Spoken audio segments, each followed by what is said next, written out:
India news हट, भारत की खबरें सच्चाई के साथ। लोको पायलट विद्याधर का शव इंजन काटकर निकाला गया। महिला लोको पायलट ने कूदकर बचाई जान। छत्तीसगढ़ के बिलासपुर में मंगलवार शाम 4 बजे पैसेंजर ट्रेन के खड़ी मालगाड़ी से टकराने के कारण 10 यात्रियों की मौत हो गई।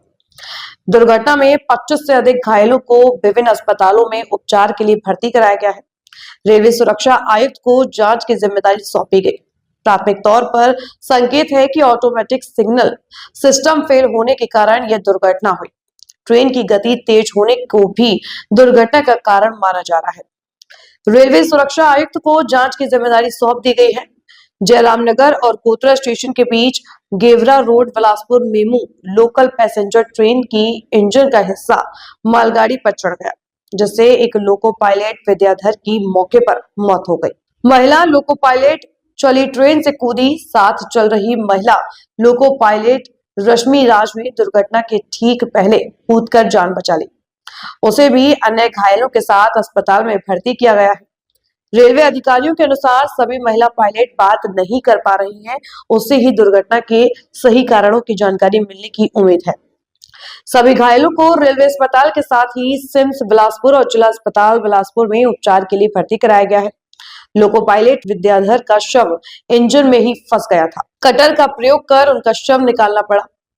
रेलवे की तरफ से आर्थिक सहायता की घोषणा। उधर रेलवे ने मृतकों के स्वजन को 10-10 लाख रुपए और राज्य सरकार ने 5-5 लाख रुपए आर्थिक सहायता की घोषणा की है। जी, एक बहुत ही दुखद हादसा, उसकी जानकारी बिलासपुर स्टेशन के पास की आई है, जिसमें पिछली जानकारी तक कम से कम 6 लोगों की मृत्यु की बात सामने आई थी और लोग गंभीर रूप से घायल, काफी गंभीर रूप से घायल भी हैं। एक मालगाड़ी में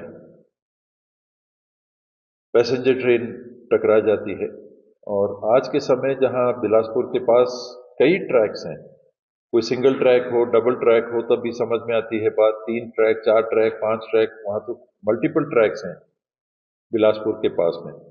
वहां इस प्रकार का हादसा हो जाना ये बहुत बड़ी लापरवाही है और रेलवे विभाग में लगातार देश के अलग अलग क्षेत्रों से ये जानकारी आती रहती है कि हादसे होते जा रहे हैं, लोगों की मृत्यु उन हादसों में होती चली जा रही है।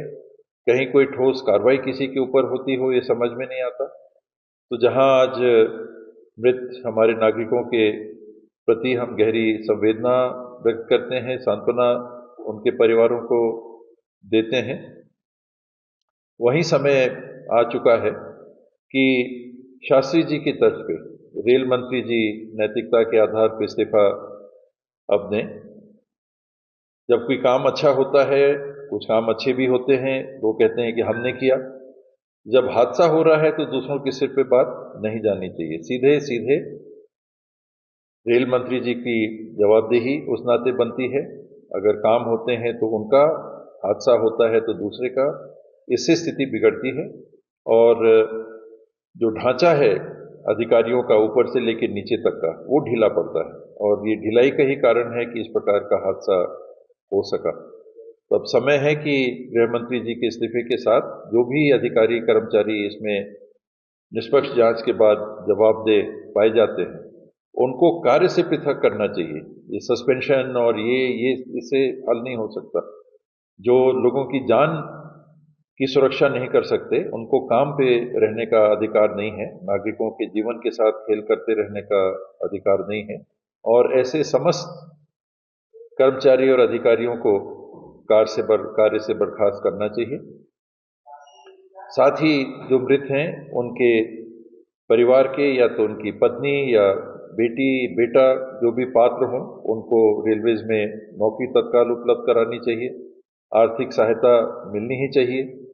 जो घायल हुए हैं उनकी देखभाल हो ही रही होगी, लेकिन कहीं कोई चूक ना हो उसमें, अच्छे से अच्छे स्वास्थ्य केंद्र में उनको पहुंचाया जाए, उनको भी उचित आर्थिक सहायता उपलब्ध कराई जाए।